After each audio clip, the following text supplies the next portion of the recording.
ഹരേ കൃഷ്ണ. സർവം ശ്രീ രാധാകൃഷ്ണാർപ്പണമസ്തു. ഇന്ന് നമുക്ക് ശ്രീ വിഷ്ണു സഹസ്രനാമ സ്തോത്രം അർത്ഥവും വ്യാഖ്യാനവും 44-ാമത്തെ ഭാഗത്തിലേക്ക് കടക്കാം. 43 വരെയുള്ള ഭാഗങ്ങൾ നമ്മൾ പല വീഡിയോകളായി ചെയ്തിരുന്നു. ഇന്ന് 44-ാമത്തെ ഭാഗത്തിൽ 92-ാമത്തെ ശ്ലോകമാണ് വിവരിക്കുന്നത്. 92 മുതലുള്ള നമുക്ക് നോക്കാം. 92-ാമത്തെ ശ്ലോകം തന്നെ നോക്കാം. ധനുർധരോ ധനുർവേദോ ദണ്ഡോ ദമയിതാദമ അപരാജിത സർവസഹോ നിയന്തോ അനിയമോ അയമഹ. ധനുർധരോ ധനുർവേദോ ദണ്ഡോ ദമയിതാദമ അപരാജിത സർവസഹോ നിയന്തോ അനിയമോ അയമഹ. ധനുർധര ധനുർസ് എന്ന് വെച്ചാൽ എന്താണെന്ന് നമുക്കറിയാം, വില്ലാണ്. വില്ല് ധരിച്ച ഭഗവാൻ, അത് ശ്രീരാമ അവതാരത്തെക്കുറിച്ചാണ് അവിടെ പരാമർശിക്കുന്നത്. ധനുർധര, വില്ല് ധരിച്ച ഭഗവാൻ. ധനുർവേദ, ധനുർവേദത്തിൽ അറിവ് നേടിയ ഭഗവാൻ. അതായത് ധനുർവേദം എന്ന് വെച്ചാൽ വില്ലുവമ്പും പ്രയോഗിക്കുന്നതിലുള്ള അറിവ് നേടിയ ഭഗവാൻ, അതും ശ്രീരാമ അവതാരമാണ്. അടുത്തത് ദണ്ഡഹ, ദണ്ഡനം എന്ന് വെച്ചാൽ ശിക്ഷയാണ്. ശിക്ഷ നടത്തുന്ന ഭഗവാൻ, ദണ്ഡനം, തെറ്റ് ചെയ്യുന്നവർക്ക് ശിക്ഷ കൊടുക്കുന്ന ഭഗവാൻ. ദമയിത, ദമയിത എന്ന് വെച്ചാൽ ദണ്ഡനം അർഹിക്കുന്നവരെ ദണ്ഡിപ്പിക്കുന്നതും ഭഗവാൻ തന്നെ. യമൻ രാജാവ് മുതലായവരുടെ രൂപത്തിൽ. ഇപ്പം രാജാവായി ഭഗവാൻ, രാജാവായി ഇപ്പം വിക്രമാദിത്യ രാജാവായി വന്നത് ഭഗവാനാണ്. ശ്രീരാമചന്ദ്രനായ രാജാവായി വന്നത് ഭഗവാനാണ്. ശ്രീകൃഷ്ണ പരമാത്മാവായി വന്ന രാജാവിന് തുല്യമായി പ്രജകളെ ശിക്ഷിക്കുകയും തെറ്റ് ചെയ്യുകയും ഒക്കെ ചെയ്തതും ഭഗവാൻ തന്നെയാണ്. അപ്പോൾ ദയമിത എന്ന് വെച്ചാൽ ദണ്ഡനം അർഹിക്കുന്നവരെ, തെറ്റ് ചെയ്യുന്നവരെ ദണ്ഡിപ്പിക്കുന്ന ഭഗവാൻ. ദമഹ, ദമ എന്നാൽ ശിക്ഷ കൊണ്ട് മനസ്സിൽ തോന്നുന്ന കുറ്റബോധം അല്ലെങ്കിൽ പ്രായശ്ചിത്തം, ദമം ഉണ്ടാക്കുന്നതും ഭഗവാനാണ്. അതായത് ഒരു ശിക്ഷ കൊണ്ട്, ഏതെങ്കിലും ഒരു ദണ്ഡനം കൊണ്ട് മനസ്സിൽ തോന്നുന്ന ആ കുറ്റബോധം, ഒരു ശിക്ഷ, ഭഗവാനിൽ നിന്നൊരു തെറ്റായ ഒരു ശിക്ഷ ലഭിച്ചു കഴിയുമ്പോൾ അതിന് പ്രായശ്ചിത്തം കൊണ്ട് ആ മനസ്സിന് ഒരടക്കം വരുന്നതും ഭഗവാന്റെ കാരുണ്യം കൊണ്ടാണ്. അടുത്തത് അപരാജിത, അപരാജിതൻ എന്ന് വെച്ചാൽ ശത്രുക്കളാൽ തോൽപ്പിക്കപ്പെടാത്ത കീർത്തിയുള്ളവൻ, ഒരിക്കലും ഒരു ശത്രുവിനും തോൽപ്പിക്കപ്പെടാൻ സാധിക്കാത്തവൻ. അടുത്തത് സർവസഹ, സർവസഹ എന്ന് വെച്ചാൽ എല്ലാ കർമ്മങ്ങളിലും സാമർഥ്യം ഉള്ളവനും എല്ലാ കർമ്മങ്ങളെയും സഹിക്കുന്നവനുമായ ഭഗവാൻ. അതാണ് സർവസഹ, എല്ലാ കർമ്മങ്ങളിലും സാമർഥ്യമുള്ളവനും എല്ലാ കർമ്മങ്ങളെയും സഹിക്കുന്നവനുമായ ഭഗവാൻ. അടുത്തത് നിയന്ത, നിയന്ത എന്നാൽ ബ്രഹ്മാവ് മുതൽ എല്ലാ ദേവന്മാരുടെയും, അതാത് ദേവന്മാരുടെ കർമ്മങ്ങളിൽ നിയന്ത്രിക്കുന്ന ഭഗവാൻ. അതാണ് നിയന്താവ് എന്ന് വെച്ചാൽ ബ്രഹ്മദേവൻ, അതായത് വിഷ്ണു ഭഗവാൻ, ശിവ ഭഗവാൻ, അതിനുശേഷമുള്ള അവരുടെ കൂടെ പ്രവർത്തിക്കുന്ന ശക്തി സ്വരൂപിണിയായ ദേവീഭാവങ്ങൾ, പിന്നീട് വന്ന ദേവഗണങ്ങളുടെ രൂപത്തിൽ വന്നവർ, ഇവരെയെല്ലാം ശിക്ഷിക്കുവാൻ അല്ലെങ്കിൽ നിയന്ത്രിക്കുവാൻ ശക്തിയുള്ള, നിയന്ത്രിക്കുന്ന ശക്തിയല്ല, നിയന്ത്രിക്കുന്ന ആൾ, അതാണ് നിയന്ത എന്ന നാമം കൊണ്ട് അർത്ഥമാക്കുന്നത്. അടുത്തത് അനിയമഹ, അനിയമഹ എന്ന് വെച്ചാൽ സർവത്തിൻ്റെയും നിയന്താവായ പരമാത്മാവിനെ നിയന്ത്രിക്കുവാൻ ആരുമില്ല, അതാണ് അനിയമഹ. എല്ലാറ്റിൻ്റെയും നിയന്താവായ ആ ഏകനായ പരമാത്മാവിനെ നിയന്ത്രിക്കുവാൻ മറ്റാരുമില്ല. കാരണം ആ പരമാത്മാവിനും മുകളിൽ മറ്റൊന്നുമില്ല. പരമമായ ആത്മാവാണ് ഏറ്റവും ശ്രേഷ്ഠമായ അവസ്ഥയിൽ മറ്റെല്ലാറ്റിനെയും നിയന്ത്രിക്കുന്നത്. ആ യമഹ, അടുത്ത നാമം. ആ യമഹ എന്നാൽ യമൻ എന്ന് വെച്ചാൽ കാലനാണ്. കാലൻ്റെ പിടിയിൽ പെടാത്ത ആളാണ് ഭഗവാൻ, അതായത് നാശമില്ലാത്ത ഭഗവാൻ, കാലാതീതനായ ഭഗവാൻ. ആ യമൻ്റെ കയ്യിലൂടെയാണ്, അതായത് യമൻ എന്ന് വെച്ചാൽ കാലൻ എന്നാണ്. കാലൻ എന്ന് വെച്ചാൽ കാലമെന്നാണ്. കാലമെന്ന് വെച്ചാലോ അത് ഭഗവാൻ തന്നെയാണ്. ഭഗവാൻ കാലസ്വരൂപനായി വർത്തിക്കുമ്പോഴാണ് കാലമായ രൂപത്തിൽ അല്ലെങ്കിൽ യമൻ്റെ രൂപത്തിൽ, കാലൻ്റെ രൂപത്തിൽ നമ്മെ ഓരോരുത്തരെയും കാലമാകുന്ന ആ പാമ്പിൻ്റെ വായിലൂടെ നാം കടന്നുപോയി പുതിയ പുതിയ രൂപങ്ങൾ സ്വീകരിക്കുന്നത്. അതാണ് ആ യമഹ. അപ്പോൾ അങ്ങനെ കാലത്തിൻ്റെ പിടിയിൽപ്പെടാത്ത അതായത് ഒരിക്കലും നാശമില്ലാത്ത, ഇപ്പോൾ കാലമനുസരിച്ച് ജീവിക്കുന്നതും കാലത്തിലൂടെ സഞ്ചരിക്കുകയും ചെയ്യുന്നത് കൊണ്ടാണ് നമ്മുടെ ഓരോ അവസ്ഥകളും ഇങ്ങനെ ശൈശവം, ബാല്യം, കൗമാരം, യൗവനം, അങ്ങനെ വാർദ്ധക്യം, പിന്നീട് മരണം, വീണ്ടും ജനനം, ഇങ്ങനെയുള്ള അവസ്ഥകളിലൂടെ നാം കടന്നു പോകുന്നത് അതുകൊണ്ടാണ്. അപ്പോൾ ആ കാലത്തിൻ്റെ പിടിയിൽ പെടാത്ത ആളാണ്, അതായത് കാലാതീതനായ, കാലത്തെ സൃഷ്ടിച്ച ഭഗവാൻ. അതാണ് ആ യമഹ എന്ന നാമം കൊണ്ട് അർത്ഥമാക്കുന്നത്. അടുത്തത് 93-ാമത്തെ ശ്ലോകമാണ്. 93-ാമത്തെ ശ്ലോകം: സത്വവാൻ സാത്വിക സത്യ സത്യധർമ്മപരായണ അഭിപ്രായ പ്രിയാർഹോ അർഹ പ്രിയകൃത്പ്രീതി വർദ്ധനഃ. സത്വവാൻ സാത്വിക സത്യ സത്യധർമ്മപരായണ അഭിപ്രായ പ്രിയാർഹോ അർഹ പ്രിയകൃത്പ്രീതി വർദ്ധന. സത്വവാൻ എന്ന് വെച്ചാൽ ശൗര്യ വീര്യാദി ഗുണങ്ങളോട് കൂടിയ ഭഗവാൻ. അതാണ് സത്വവാൻ, സാത്വിക ഗുണങ്ങളോട് കൂടിയ ഭഗവാൻ. സാത്വിക, സത്വഗുണത്തിൽ മാത്രം നിലകൊള്ളുന്ന ഭഗവാൻ. സത്വാൻ എന്ന് വെച്ചാൽ ശൗര്യ വീര്യാദി ഗുണങ്ങളോട് കൂടിയ ഭഗവാന്റെ എല്ലാ മഹത്വങ്ങളും നിറഞ്ഞ ഭഗവാൻ.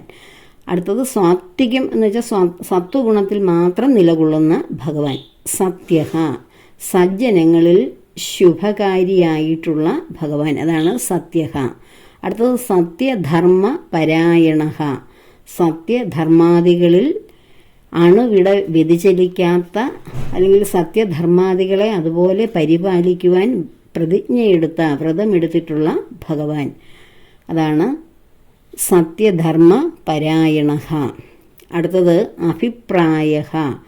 അഭിപ്രായം എന്ന് വെച്ചാൽ എന്താണ്?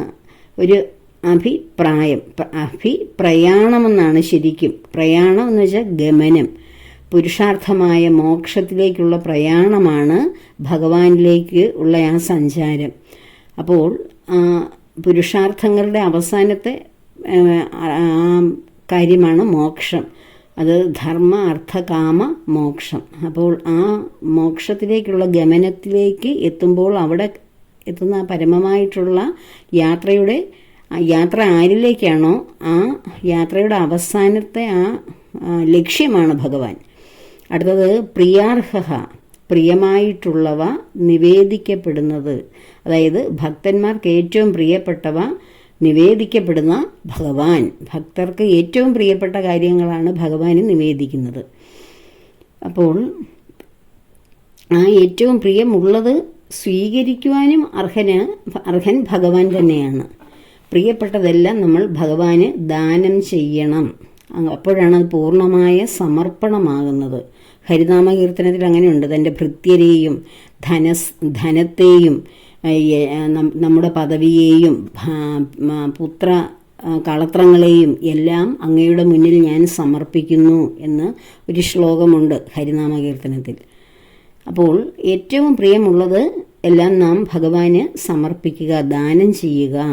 അടുത്തത് അർഹ, പൂജയ്ക്ക്, പ്രാർത്ഥനയ്ക്ക്, സ്തുതിക്ക്, ഇവയ്ക്കെല്ലാറ്റിനും അർഹനായ ഭഗവാൻ. അടുത്തത് പ്രിയകൃത്ത് എന്ന് വെച്ചാൽ പ്രീതരാകുന്ന ഭക്തർക്ക്, അതായത് ഭഗവാന്റെ പ്രീതിയിൽക്ക് പാത്രമാകുന്ന ഭക്തർക്ക് എല്ലാ അനുഗ്രഹവും ചെയ്തു കൊടുക്കുന്നു ഭഗവാൻ. അതാണ് പ്രിയകൃത്ത്. പ്രിയപ്പെട്ടവർക്ക്, ഭഗവത് പ്രീതിക്ക് അർഹരായവർക്ക് എല്ലാ കർമ്മങ്ങളും ഭഗവാൻ ചെയ്തു കൊടുക്കുന്നു. പ്രീതിവർദ്ധനഃ, സ്വഭക്തന്മാർക്ക് നിത്യ സന്തുഷ്ടിയെ വർദ്ധിപ്പിക്കുന്ന ഭഗവാൻ. അതാണ് പ്രീതിവർദ്ധനഃ. ഭഗവാനിൽ ശരണാഗതി അടയുമ്പോൾ പൂർണ്ണമായ തൃപ്തി ലഭിക്കുന്നു.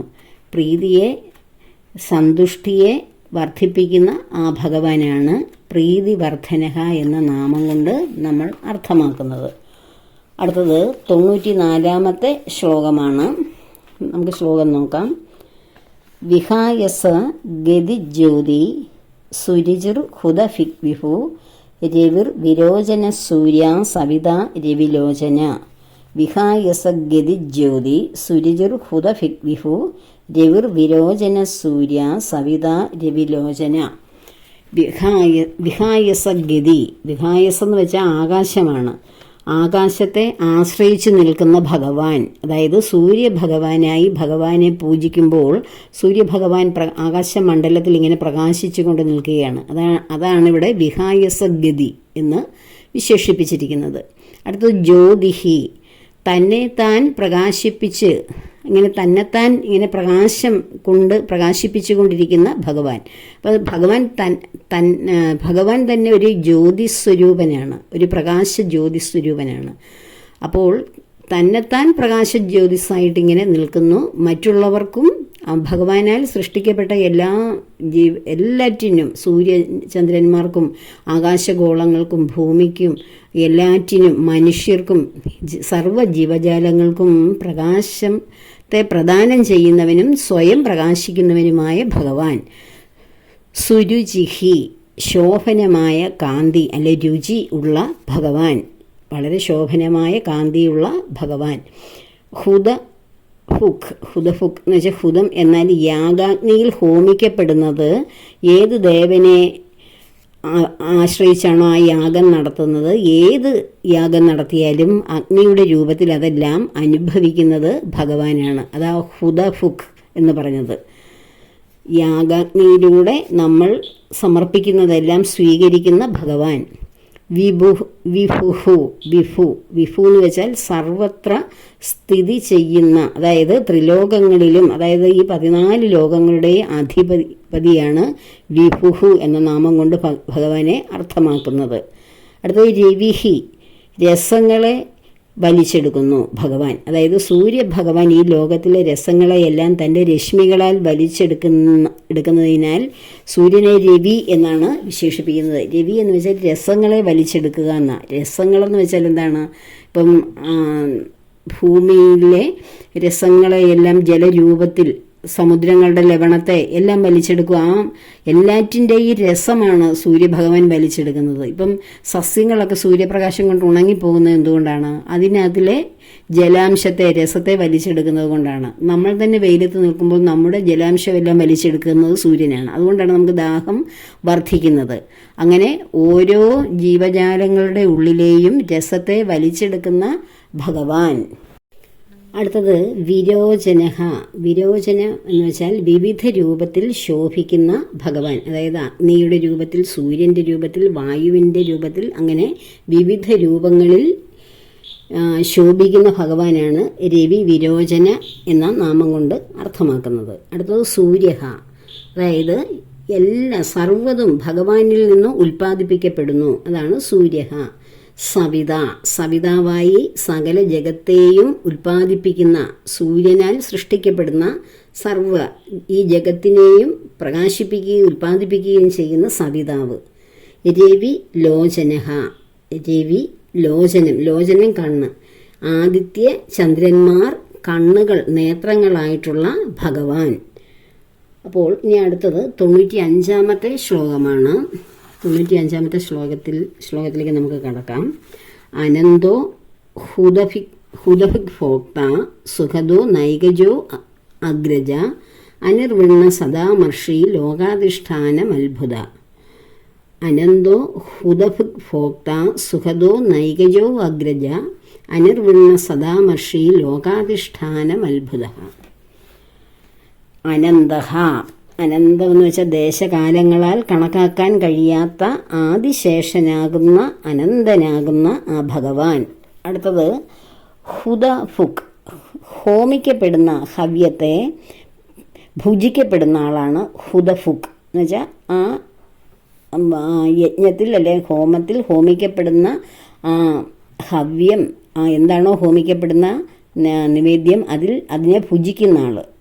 ഭോക്ത എന്ന് വെച്ചാൽ അചേതനമായ ഈ പ്രപഞ്ചത്തെ പ്രളയകാലത്ത് തൻ്റെ ഉള്ളിലേക്ക് ഭക്ഷിക്കുന്ന ആൾ, ഭോക്ത.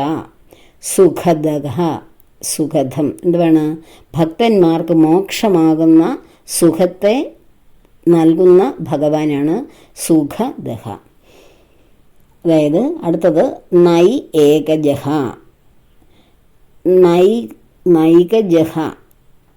ധർമ്മ രക്ഷണത്തിനായിട്ട് ഒരിക്കലല്ല പലപ്പോഴും ഏകജഹ. അപ്പോൾ ഒരിക്കലല്ല, നൈ അല്ല, പലപ്പോഴും, ഏകമല്ല, പലപ്പോഴും ധർമ്മ സംരക്ഷണത്തിന് വേണ്ടി അവതാരമെടുക്കുന്ന ഭഗവാൻ. അടുത്തത് അഗ്രജഹ, എല്ലാറ്റിനും മുൻപേ ഏറ്റവും ആദിയിൽ അഗ്രത്തിലുണ്ടായ ഭഗവാൻ. അനിർവിണ്ണഹ, നിർവേദമെന്ന മനോവികാരം ഇല്ലാത്ത ഭഗവാനാണ് അനിർവിണ്ണഹ. താൻ ആഗ്രഹിച്ചത് കിട്ടാത്തപ്പോഴാണ് നമുക്ക് നിരാശ അല്ലെ നിർവേദം എന്ന മനോവികാരം ഉണ്ടാകുന്നത്. അപ്പോൾ ആഗ്രഹിക്കുന്നത് കിട്ടാത്തത് ആർക്കാണ്? നമ്മൾ മനുഷ്യർക്കൊക്കെയാണ് നമ്മൾ ആഗ്രഹിച്ചത് സാധിക്കാത്തത്. കാരണം നമ്മുടെ നിയന്ത്രണത്തിലും മനോനിലയിലും അല്ല നമ്മുടെ ആഗ്രഹങ്ങൾ. അപ്പോൾ നമുക്ക് ആഗ്രഹിക്കുന്നത് മാത്രം ലഭിക്കുകയും കിട്ടാത്തതിനെക്കുറിച്ച് വിഷമം ഉണ്ടാകുകയും ചെയ്യുന്നത് ആഗ്രഹമുള്ളവർക്ക് മാത്രമാണ്, അതായത് മനുഷ്യർക്കൊക്കെ. അപ്പോൾ ജീവികൾക്കാണ് അത് ആഗ്രഹമുള്ളത്. എന്നാൽ ഭഗവാനാകട്ടെ ഒരാഗ്രഹവും ഇല്ലാത്ത, പൂർത്തീകരിക്കേണ്ട ഒരു കാര്യവുമില്ല, ഒരാഗ്രഹവും പൂർത്തീകരണമില്ല, പൂർണ്ണമായ സന്തോഷവാനാണ്. ആഗ്രഹം പൂർത്തീകരിച്ചിട്ട് സന്തോഷം കിട്ടുന്ന ആളല്ല, പൂർണ്ണ സംതൃപ്തനാണ്, സച്ചിദാനന്ദ സ്വരൂപനാണ്. അതാണ് അനിർവിണ്ണഹ എന്ന നാമം കൊണ്ട് അർത്ഥമാക്കുന്നത്. സദാം മർഷി, സജ്ജനങ്ങൾക്ക് ഏതെങ്കിലും പ്രകാരത്തിൽ ഉണ്ടാകുന്ന തെറ്റ് ക്ഷമിക്കുന്നവനാണ് സദാം മർഷി. ലോകാധിഷ്ഠാനം, സർവ്വലോകങ്ങൾക്കും അധിഷ്ഠാനമായ ഭഗവാൻ. അടുത്തത് അദ്ഭുത, ഭഗവാനെ അത്ഭുതത്തോടെയാണ് നാം കാണുന്നത്. അതാണ്, നമ്മൾ ഭഗവാനെ അറിയാത്തത് കൊണ്ടാണ് നമുക്ക് അത്ഭുതം ഉണ്ടാകാത്തത്. നമ്മൾ അറിഞ്ഞറിഞ്ഞ് ചെല്ലുമ്പോൾ നമ്മൾ നേതി എന്ന് പറയും. ഇതൊന്നും അല്ല ഭഗവാൻ, ഇതുമല്ല. എന്താണ് ഭഗവാൻ എന്ന് നമുക്ക് അറിഞ്ഞുകൂടാത്ത കാര്യം നമ്മൾ അറിഞ്ഞറിഞ്ഞ് വരുമ്പോഴും ഒരല്പം മാത്രം ഒന്നും അറിയുന്നില്ല. ഒരു മഹാസമുദ്രത്തിൻ്റെ അരികിൽ നമ്മളിങ്ങനെ നിൽക്കുമ്പോൾ അതിൽ നിന്ന് ഒരു തുള്ളി വെള്ളം തെറിച്ച് നമ്മുടെ ദേഹത്തേക്ക് വീഴുമ്പോൾ സമുദ്രജലം വീണ്ടും അതേ ആഴത്തിലും പരപ്പിലും അനന്തമായിട്ട് ഇങ്ങനെ നോക്കത്ത ദൂരത്ത് കിടക്കുകയാണ്. അതിലെ ഒരു തുള്ളിയാണ് തെറിച്ച് നമ്മുടെ ദേഹത്തേക്ക് വീഴുന്നത് എന്ന് സങ്കല്പിക്കുക. അപ്പോൾ ആ ഒരു തുള്ളി പോലും നമ്മൾ ഒരു ജന്മം കൊണ്ടോ പല ജന്മങ്ങൾ കൊണ്ടോ ഭഗവാന്റെ ആ ഗുണങ്ങളെക്കുറിച്ചും മഹത്വത്തെക്കുറിച്ചും അത്ഭുതകരമായിട്ടുള്ള ഭഗവാന്റെ സൃഷ്ടിവിലാസങ്ങളെക്കുറിച്ചും ഭഗവത് ശക്തിയെക്കുറിച്ചും കാരുണ്യത്തെക്കുറിച്ചും വീര്യ ശോഭകളെക്കുറിച്ചും ഒന്നും നമ്മൾ അറിയുന്നില്ല. നമുക്ക് വേണ്ട കാര്യങ്ങളൊക്കെ സാധിക്കാൻ, അല്ലെങ്കിൽ ആഗ്രഹങ്ങളൊക്കെ, ഇച്ഛിക്കുന്ന ആഗ്രഹങ്ങളൊക്കെ ലഭിക്കുവാൻ ഏതെങ്കിലുമൊക്കെ ശക്തി സ്വരൂപങ്ങളെ നമ്മൾ ആശ്രയിക്കുന്നു. അല്ലാതെ ഭഗവാനെ, യഥാർത്ഥത്തിലുള്ള പരബ്രഹ്മത്തെ നമ്മൾ അന്വേഷിക്കുകയോ അറിയുകയോ ചെയ്യുന്നില്ല. അങ്ങനെ അറിയുന്നവർ അത്ഭുതത്തോടെയാണ് ആ ദിവ്യശക്തിയെ കാണുന്നത്. അതാണ് അത്ഭുത എന്ന നാമം കൊണ്ട് അർത്ഥമാക്കുന്നത്. ഇനി നമുക്ക് 96-ാമത്തെ ശ്ലോകത്തിലേക്ക് കടക്കാം. അടുത്തത് സനാൽ സനാതന തമ കപില കപിരവ്യയ സ്വസ്തിത സ്വസ്തികൃത് സ്വസ്തി സ്വസ്തിഭുക് സ്വസ്തി ദക്ഷിണ. സനാൽ സനാതനതമ കപില കപിരവ്യയ സ്വസ്തിത സ്വസ്തികൃത് സ്വസ്തി സ്വസ്തിഭുക് സ്വസ്തി ദക്ഷിണ. സനാത് എന്ന് വെച്ചാൽ സനാതനം എന്ന് പറയുന്നത് എന്താണ്? ചിരമായി കാലസ്വരൂപനായി ഇരിക്കുന്നതാണ് സനാതനമായി ഇരിക്കുന്നത്. സനാതനഹ, അടുത്ത നാമം സനാതന തമഹ, ഒരുപാട് കാലം നിലനിൽക്കുന്നത് എന്ന് വെച്ചാൽ, ഒരുപാട് കാലം എന്ന് വെച്ചാൽ ഒരിക്കലും നശിക്കാത്തതെന്നാണ്, ഒരിക്കലും നാശമില്ലാതെ സനാതനമായി നിലകൊള്ളുന്നത്. മായാലോകത്ത് ഏറ്റവും ആയുസ്സുള്ളത് ബ്രഹ്മദേവനാണ്. എന്നാൽ ആ ബ്രഹ്മദേവനേക്കാളും മുൻപേ ജനിച്ച് ബ്രഹ്മനും ആയുസ് കൊടുത്തതാണ് ഭഗവാൻ. അതാണ് ഈ ബ്രഹ്മദേവൻ്റെ ആയുസ്സാണ്, ഒരു ദിവസമാണ് ഒരു കൽപ്പം. അങ്ങനെ ബ്രഹ്മദേവൻ്റെ 365 ദിവസങ്ങൾ വരുമ്പോഴാണ് ബ്രഹ്മദേവൻ്റെ ഒരു വയസ്സാകുന്നത്. ഒരു കൽപ്പമെന്ന് വെച്ചാൽ 1000 ചതുർയുഗങ്ങൾ ആണ് ഒരു പകല് ബ്രഹ്മൻ്റെ. അടുത്ത 1000 ചതുർയുഗങ്ങൾ ആണ് ബ്രഹ്മദേവൻ്റെ രാത്രി. അപ്പോൾ 2000 ചതുർയുഗങ്ങൾ കഴിയുമ്പോഴാണ് ബ്രഹ്മദേവൻ്റെ ഒരു ദിവസം കഴിയുന്നത്. ചതുർയുഗങ്ങൾ എന്ന് വെച്ചാൽ 4 യുഗങ്ങൾ. അപ്പോൾ ഒന്ന് ആയുസ്സിൻ്റെ വലിപ്പം ഒന്ന് ആലോചിച്ച് നോക്കൂ. അതാണ് ഈ മായാലോകം. മായാലോകമാണ് ബ്രഹ്മലോകം. ബ്രഹ്മദേവൻ്റെയും വിഷ്ണു ലോകവും വൈകുണ്ഠവും കൈലാസവും അവിടെയുള്ള എല്ലാം നമ്മൾ ഈ പ്രപഞ്ച സൃഷ്ടാവിന് താപ്പോട്ടുള്ള എല്ലാം മായാലോകമാണ്. കാരണം പ്രകൃതിയാണ് അതിനെയെല്ലാം സൃഷ്ടിച്ചത്. ഇത് ഞാൻ ഹരിനാമ കീർത്തനത്തിൻ്റെ വിശദീകരണം ഇപ്പോൾ 3-ാമത്തെ ഭാഗം വരെ ആയിട്ടുണ്ട്. അതിലിങ്ങനെ വിശദീകരിക്കുന്നുണ്ട് എങ്ങനെയാണ് പ്രപഞ്ച സൃഷ്ടിയെന്നും മായയാൽ എന്തൊക്കെ സൃഷ്ടിക്കപ്പെട്ടുവെന്നും ആദ്യം പ്രപഞ്ചം ഉണ്ടായതിന് ശേഷമുള്ള സൃഷ്ടികൾ എന്തൊക്കെയെന്നൊക്കെ അതിൽ വിശദീകരിക്കുന്നുണ്ട്. അതുകൂടി കേൾക്കുക. അപ്പോൾ ഈ മായാലോകത്തിൽ ഏറ്റവും കൂടുതൽ ആയുസ്സുള്ളത് ആർക്കാണ്? ബ്രഹ്മദേവനാണ്. എന്നാൽ ആ ബ്രഹ്മദേവനെയും സൃഷ്ടിച്ച ബ്രഹ്മാവിൻ്റെ ആയുസ്സിന് അപ്പുറത്ത് നിലനിൽക്കുന്ന ആ സനാതനമായ ഭഗവാൻ. അടുത്തത് കപിലഹ. കപിലം എന്ന് വെച്ചാൽ ചുവപ്പ് നിറം എന്നാണ്. സമുദ്രത്തിനുള്ളിൽ പ്രളയത്തിൻ്റെ ആ പ്രളയ അഗ്നി കപിലവർണ്ണത്തോടു കൂടിയതാണ്. അത് നമ്മുടെ ആ ചുവന്ന നിറത്തോടു കൂടിയ ആ സമുദ്രത്തിൽ പ്രളയ അഗ്നി ചുവപ്പ് നിറത്തോടു കൂടിയതാണ്. അതാണ് ഇവിടെ കപിലഹ എന്ന നാമം കൊണ്ട്. അല്ലാതെ തന്നെ ഭാഗവതത്തിൽ കപിലനായി വന്നതും ഭഗവാൻ തന്നെയാണ്. ഭാഗവത ധർമ്മത്തിൽ നമ്മൾ കപില ഭഗവാന്റെ ചരിത്രം നമ്മൾ വായിക്കുന്നുണ്ട്. അടുത്തത് കപിഹി. ഖം എന്ന് വെച്ചാൽ ജലമാണ്. തൻ്റെ രശ്മികളെ കൊണ്ട്, അതായത് ജലം കൊണ്ട് എല്ലാറ്റിനെയും, തൻ്റെ രശ്മികളെ കൊണ്ട് ജലം പാനം ചെയ്യുന്നവൻ. തൻ്റെ രശ്മി എന്ന് വെച്ചാൽ സൂര്യഭഗവാനായിട്ട് ഭഗവാൻ സൂര്യനെ സൃഷ്ടിച്ച് ആ ജലത്തെ സൂര്യൻ്റെ കിരണം കൊണ്ട് വലിച്ചെടുത്ത് വറ്റിക്കുന്ന ആൾ എന്നാണ് ഇവിടെ അർത്ഥം. അവ്യയ എന്ന് വെച്ചാൽ പ്രളയകാലത്തിൽ ലോകം മുഴുവൻ ഭഗവാനിൽ അങ്ങനെ അഭിയാനം ചെയ്യുന്നു. അവ്യയ. അപ്പം മഹാപ്രളയകാലത്ത്, അതായത് ബ്രഹ്മദേവൻ്റെ ആയുസ് 100 വർഷം പൂർത്തിയായി കഴിയുമ്പോൾ അപ്പോഴാണ് മഹാപ്രളയം വരികയും ബ്രഹ്മദേവൻ ഉൾപ്പെടെ ബ്രഹ്മലോകം ഉൾപ്പെടെ ഭഗവാന്റെ ഉള്ളിലേക്ക് സൂക്ഷ്മമായി ലയിക്കുകയും ആ പ്രളയ ജലത്തിലാണ് ഭഗവാൻ ഇങ്ങനെയൊക്കെ ഇങ്ങനെ ആ ബ്രഹ്മചൈതന്യം ഇങ്ങനെ നിലകൊള്ളുന്നത്. അതിന് ശേഷം വീണ്ടും സൃഷ്ടി ആരംഭിക്കണമെന്ന് തോന്നുമ്പോഴാണ് ഭഗവാന്റെ ഇച്ഛ കൊണ്ട് മായാശക്തിയെ ഉണ്ടാകുകയും മായയിൽ തട്ടിയാണ്, ബ്രഹ്മത്തിൻ്റെ നിഴൽ തട്ടിയാണ് എല്ലാ ജീവജാലങ്ങൾ, അതായത് ജീവാത്മാക്കളെല്ലാം ഉണ്ടാകുന്നത്. അപ്പോൾ കാപിഹി എന്ന് വെച്ചാൽ സൂര്യഭഗവാനായി വന്ന് തൻ്റെ രശ്മി കൊണ്ട് ജലത്തെയെല്ലാം പാനം ചെയ്യുന്ന ആൾ. അവ്യയഹ പറഞ്ഞു, പ്രളയകാലത്തിൽ ലോകം മുഴുവൻ ഭഗവാനിൽ ലയിക്കുന്നു. അടുത്തത് സ്വസ്തിദഹ. ഭക്തന്മാർക്ക് സ്വസ്തിയെ, സമാധാനത്തെ, ശാന്തിയെ പ്രദാനം ചെയ്യുന്ന ആൾ. സ്വസ്തികൃത്. ഭക്തന്മാർക്ക് മംഗളത്തെ പ്രദാനം ചെയ്യുന്ന ആളാണ്. സ്വസ്തി എന്ന് വെച്ചാൽ മംഗളമാണ്. അതിനെ സ്വസ്തികൃത്, ഭക്തന്മാർക്ക് മംഗളത്തെ പ്രദാനം ചെയ്യുന്ന ആൾ. സ്വസ്തി,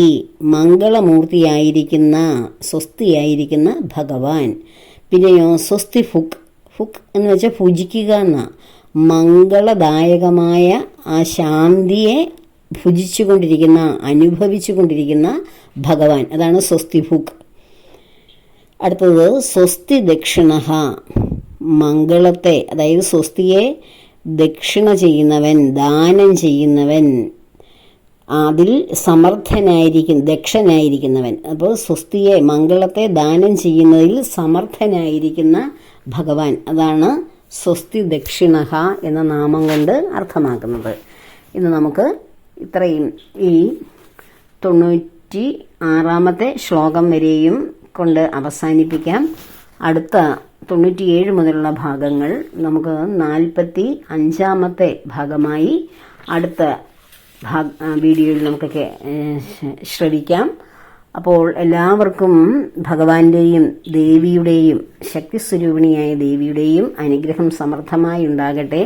വിഷ്ണു സഹസ്രനാമ പാരായണത്തിലൂടെ പരബ്രഹ്മത്തെ അറിയുകയും ബ്രഹ്മത്തിൻ്റെ വിവിധ സൃഷ്ടികളെക്കുറിച്ചും മനുഷ്യനിൽ ബ്രഹ്മം പ്രവർത്തിക്കുന്നത് എങ്ങനെയെന്നും നാം ബ്രഹ്മമായി മാറുന്നത് എപ്പോഴാണെന്നും ഒക്കെ തിരിച്ചറിയുന്നതാണ് ഈ വിഷ്ണു സഹസ്രനാമ സഞ്ചാരത്തിലൂടെ നമ്മൾ അവസാനം എത്തിച്ചേരുമ്പോൾ നമുക്ക് അനുഭവവേദ്യമാകുന്നത്. അപ്പോൾ ആ ഒരു തിരിച്ചറിവിലേക്ക് ഏവരും ഉയരട്ടെ എന്ന പ്രാർത്ഥനയോടെ എല്ലാ കർമ്മങ്ങളും ഭഗവാന്റെയും ദേവിയുടെയും പത്മപാദങ്ങളിൽ ചേർക്കുന്നു. ലോകാ സമസ്ത സുഖിനോ ഭവന്തു.